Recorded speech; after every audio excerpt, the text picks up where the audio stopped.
Welcome friends. मैं आपका दोस्त एडवोकेट आशुतोष पांडे स्वागत करता हूं आपके अपने चैनल टेक्नो लॉयर में।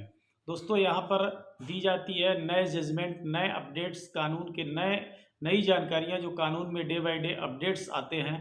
और हमारा उद्देश्य है कि समाज का प्रत्येक व्यक्ति वेल नॉलेज टू लॉ हो, यानी कानून के बारे में अच्छी तरह से जानकार हो, ताकि उसके साथ आने वाली दिक्कतों से वो खुद लड़ सके, खुद खड़ा रह सके। इसी उद्देश्य के साथ मैं इस तरह के वीडियोस बनाता हूं, ताकि आप सभी कानून कानून के बारे में जानकारी ले सकें, कानून से रिलेटेड जानकारी अधिक से अधिक लोगों तक पहुंच सके। दोस्तों, आज हम बात करने वाले हैं प्रॉपर्टी राइट्स के बारे में। एक पुत्र का पिता की संपत्ति में कितना अधिकार होता है या नहीं होता है, इन सब चीज़ों पे विस्तृत चर्चा करेंगे आगे।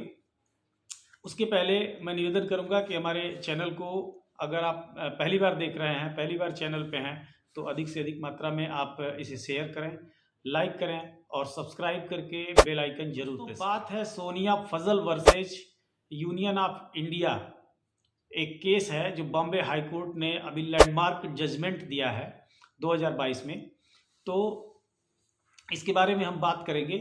एक पत्नी ने हाई कोर्ट में एक एप्लीकेशन मूव किया, जिसमें उसने ये कहा कि हमारे पति को एक क्रिटिकल बीमारी है, जिसके लिए हमारे पास खर्चे नहीं हैं, और हमारे द्वारा खरीदी गई एक प्रॉपर्टी है जिसे हम बेचना चाहते हैं, मुझे बेचने की इजाज़त दी जाए। जैसे ही दोस्तों महिला द्वारा अपने पति के बीमारी का हवाला देते हुए यह एप्लीकेशन मूव किया गया, उसके इकलौते बेटे और बहू द्वारा एक एप्लीकेशन आपत्ति में लगाया गया, विरोध में लगाया गया कि ये हमारे पिता की प्रॉपर्टी है, इसमें मेरा भी अधिकार होता है, और हमें बिना हमारे शेयर निर्धारित किए, बिना हमारा शेयर निर्धारित किए या बिना मुझे पेमेंट किए, बिना मेरी सहमति की प्रॉपर्टी नहीं बेची जा सकती है। दोस्तों, मामला वेरी क्लियर था कि एक पत्नी अपने पति के इलाज के लिए, अपने खर्चों के लिए अपने द्वारा खरीदी गई प्रॉपर्टी को बेचने के लिए इजाज़त लेती है, और उस पर उसी का बेटा, जो इकलौता बेटा है, जो कहीं और रह रहा है, वो आकर के आपत्ति लगा देता है, विरोध कर देता है। ऐसी स्थिति में ऑनरेबल हाई कोर्ट ने जजमेंट पारित किया, एक लैंडमार्क जजमेंट दिया, जिसमें ये कहा गया कि अपने पिता की संपत्ति में पुत्र का अधिकार नहीं होता है। वह पिता की दया पर निर्भर करता है कि वह उसे अपनी संपत्ति में रखेगा या संपत्ति से बेदखल करेगा।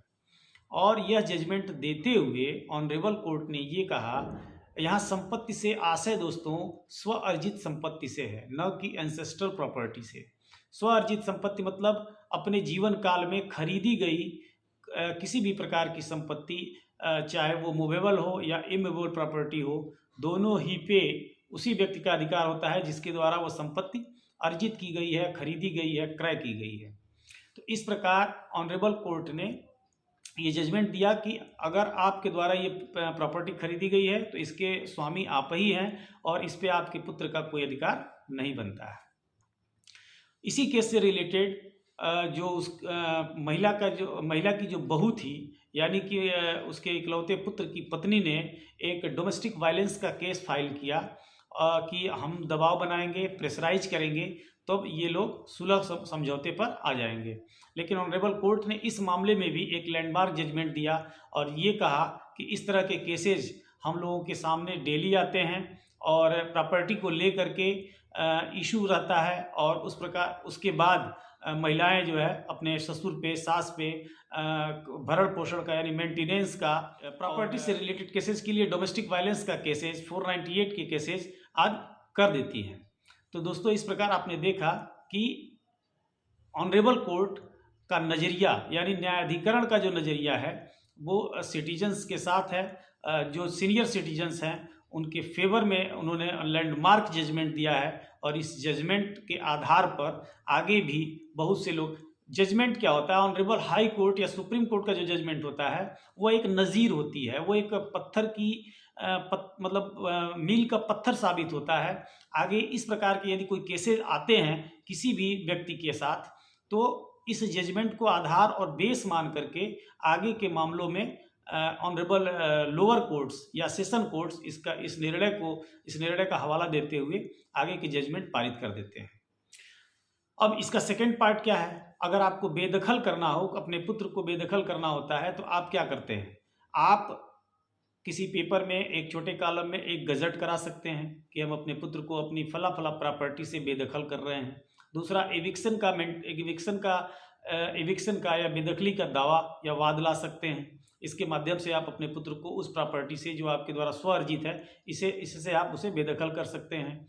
तीसरा सबसे इम्पॉर्टेंट चीज़ है कि यदि आप अपनी उम्र पूरी कर चुके हैं या आपको लगता है कि अब हमारी उम्र कम बची हुई है, तो आपके बाद आपकी प्रॉपर्टी जिसे भी आप देना चाहें उसके नाम से, यानी आप अपनी पत्नी को यदि देना चाहते हैं तो आप उसके नाम से एक रजिस्टर्ड विल कर सकते हैं। याद रखिए दोस्तों, विल रजिस्टर्ड होना चाहिए। अगर वह रजिस्टर्ड विल नहीं है तो उस विल का कोई मतलब नहीं होता है।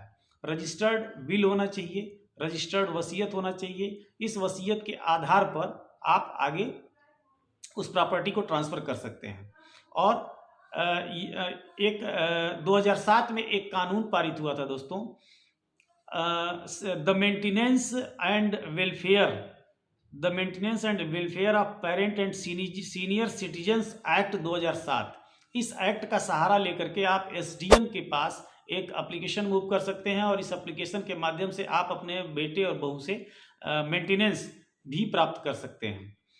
तो इस प्रकार आपने देखा कि सीनियर सिटीजन्स और पेरेंट्स के लिए कितना अच्छा ये जजमेंट, लैंडमार्क जजमेंट दिया गया बॉम्बे हाई कोर्ट के द्वारा। और हमारा कानून भी सदैव ऐसे नज़ीर पेश करता रहता है। तो बहुत बहुत धन्यवाद। मैं अगले वीडियो में पुनः एक नए समस्या के साथ, एक नए टॉपिक के साथ आपसे ज़रूर मिलूँगा। धन्यवाद। जय हिंद।